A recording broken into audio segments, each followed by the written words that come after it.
Coordino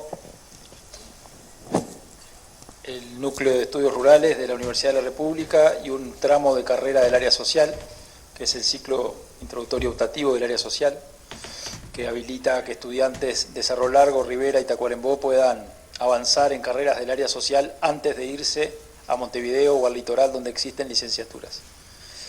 La verdad que es muy grato estar aquí en este encuentro, aprendiendo mucho, enriqueciéndonos mucho con diversas perspectivas. Felicitar también todo el trabajo local. Creo que Juan José decía ahí al comienzo, ¿no?, la importancia que tiene el pienso de los que estamos en territorio para justamente avanzar, corregir rumbos, modificar cosas. Y bueno, en nuestro caso, por ejemplo, cuando recorrimos la localidad de Cañas, íbamos con la oreja bien abierta, ¿no? ¿Cómo trabajamos el tema afrodescendencia en esta localidad, en esta geografía, con esta historia? Y lo que recogíamos a nivel cualitativo de la población es que, por ejemplo, para una tarea educativa con afrodescendientes, los afrodescendientes no querían trabajar aparte de la población de Cañas.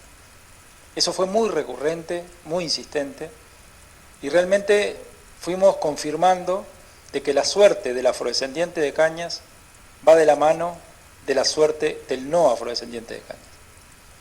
El acceso a la educación media, rural, de los gurises de Cañas, sean afrodescendientes o no, depende de una solución de transporte, por ejemplo, donde la Intendencia Departamental puede colaborar mucho. Ahora, por ejemplo, con vehículos de Codicen que se van rompiendo, que demoran en sus reparaciones. Es decir, queda en evidencia de que falta mucha coordinación todavía para garantizar el acceso universal de nuestros gurises, de los niños de primaria, de los gurises de la educación media, a la educación. Afrodescendientes y no afrodescendientes. Entonces, la historia y la geografía junta a los sectores populares de esta región fronteriza, ¿verdad?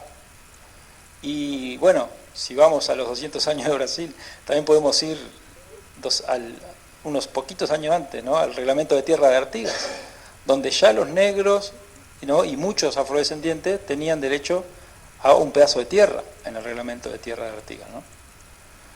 Esa perspectiva que nos autodefine en cierta medida, que nos enseñaron en la escuela, que era parte de nuestra filosofía, de nuestras raíces, la empezamos a poner en duda a raíz de estudios históricos como los del historiador Eduardo Palermo, que nos dicen que la esclavitud en esta zona del país no fue abolida en la misma fecha que en el sur del país.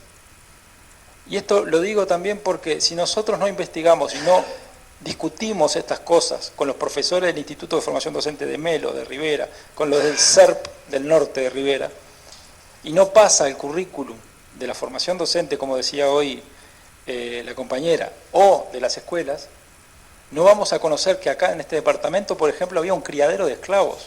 En la época que los ingleses prohibieron la esclavitud, las mujeres producían esclavos que eran vendidos en Brasil.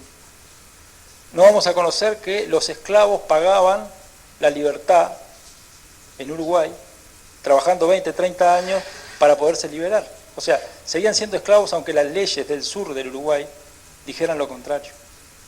También seguían siendo esclavos porque eran peones de las estancias de propietarios brasileros.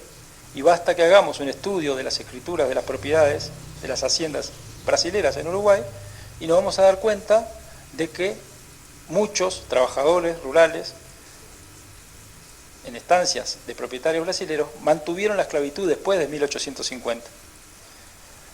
También vamos a encontrar, como Eduardo Palermo lo está demostrando, que eran nombrados colonos. Como existían la figura del colono, del extranjero colono, los esclavos en Uruguay, supuestamente donde se había abolido la esclavitud, los nombraban colonos para seguir manteniéndolos como esclavos. También los secuestraban, y documentó en un archivo, en un curso que compartimos con él en la universidad hace poco, secuestros de negros libres en Uruguay para ser nuevamente esclavizados en Brasil, en esta zona del país, en esta frontera. Todas esas cosas no las sabemos, son dolorosas, pero ¿por qué no pensarlo en la clave de que planteaba Orlando de la patrimonialización o la reparación? sitios de patrimonio y sitios de memoria, dolorosos, pero que no podemos negar como parte de una identidad nacional. Si realmente queremos autorreconocer nuestra nacionalidad. No hay una nacionalidad auténtica, como no hay una identidad afrodescendiente pura o auténtica, pero sí una identidad que si intercambiamos, escuchando todas las perspectivas, va a ser mucho más proyecto, va a ser mucho más colectivo. Hoy el compañero que hablaba desde Paraguay decía, o sueños suspensos, ¿no? En la ruralidad hay muchos sueños suspendidos. Y seguramente la foto de hoy muestra ese grado tan importante de urbanización que sale claramente en el informe de la afrodescendencia en Melo, en Rivera, en Salto, en Artigas. Pero si miramos la película histórica, seguramente esa afrodescendencia tiene una historia rural. ¿Cuántos sueños suspendidos en esa ruralidad? Muchos desocupados que, como claramente queda en evidencia, están en la construcción o en el empleo doméstico. ¿Cuántos tienen cultura rural, oficios rurales? Y en departamentos, lamentablemente, de una cultura de racismo estructural, en campaña le dicen esclavistas, una cultura esclavista. Es muy difícil admitir una igualdad de derechos para la población afrodescendiente. Y eso lamentablemente también son cosas dolorosas las que compartimos, pero bueno, se ha generado un debate aquí con periodistas rurales importantes acerca de este tema con respecto al acceso a la tierra. Y ha quedado en evidencia también de que, bueno, sigue habiendo prejuicios acerca de las posibilidades de la población afrodescendiente para ser titulares de los campos de colonización. ¿Cuántos sueños suspendidos más, no? Entonces, digo, ¿cuánto podemos avanzar en la historia, en la educación? ¿Cuánto podemos avanzar también en esto de mejorar el transporte escolar? Porque hoy estuve en el Liceo de Caraguatá difundiendo las carreras de la universidad. Pregunté cuántos estudiantes de Ramón Trigo hay acá, y había un lotecito. Y esos estudiantes llegan porque la Intendencia de Tacuarembó colabora para que los estudiantes de Ramón Trigo, Cerro Largo, accedan al Liceo Rural de Caraguatá, Tacuarembó. Bueno, ¿por qué no replicamos esa experiencia, por ejemplo, en el eje Charqueada-Río Branco, donde ningún gurí, sea sector popular o sea afrodescendiente, tiene garantizado su derecho a la educación porque no hay transporte? ¿Por qué no generar un convenio con el Ministerio de Transporte? Porque si no hay el canal de transporte, no podemos hablar de una beca para afrodescendientes para usar ese transporte. Y las modalidades de convenio con el Ministerio de Transporte y Obras Públicas que celebran las intendencias, como celebró la de Tacuarembó, habilitan, por ejemplo, convenios con empresas, frecuencias. Yo vivo en un pueblito de Tacuarembó a 50 kilómetros. Tengo ómnibus 3 o 4 veces por día para ir a la ciudad, porque hay liceo rural en mi pueblito. Cuando no hay liceo rural, no hay viaje a la ciudad. Y todos sabemos que es así. Los pobladores nos adaptamos a eso.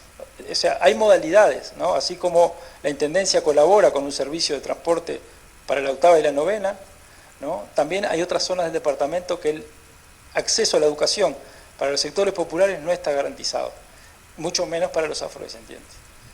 Entonces, celebro estos encuentros, creo que tenemos que darle todos nosotros el respaldo al director de Recursos Humanos de esta Intendencia para que logre ese 8%, que necesitamos que darle una señal al sector privado de que primero en casa.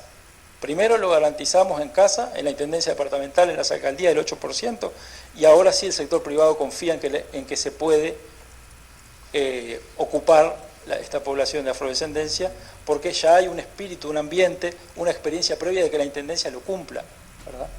Entonces en eso cuenten con nosotros para que desde nuestro lugar, de la universidad, tanto a nivel de la enseñanza, de las carreras, que también, ojo, hay que hacer una autocrítica y un autorreconocimiento de la universidad. Yo no conozco todavía afrodescendientes que se hayan postulado a las becas Carlos Quijano que ustedes dicen en el informe, donde el cupo no es de un 8, es de un 30%. O sea, cualquier afrodescendiente que quiera seguir un estudio de posgrado tiene mucho más chances, un 30% de cupos para ocupar la beca Carlos Quijano. Uno me puede decir, bueno, es muy poco, es casi como el Fondo de Solidaridad, capaz que son 10.000 pesos, pero es algo. Entonces, pienso que también la universidad tiene que hacer esa autocrítica y bueno, y contamos con ustedes también para que entiendan que la universidad también es de esta localidad, también es de las organizaciones de de afrodescendientes, y que ahí pueden reclamar también para que la universidad, con este artículo 2 que tenemos, ¿no?, de que tiene que aportar a las problemáticas públicas, pueda hacerlo y de una manera, digamos, cada vez más democrática. Gracias. Gracias, muchas gracias Pablo. Y ahora vamos a darle la palabra a la señora Mariela Moura.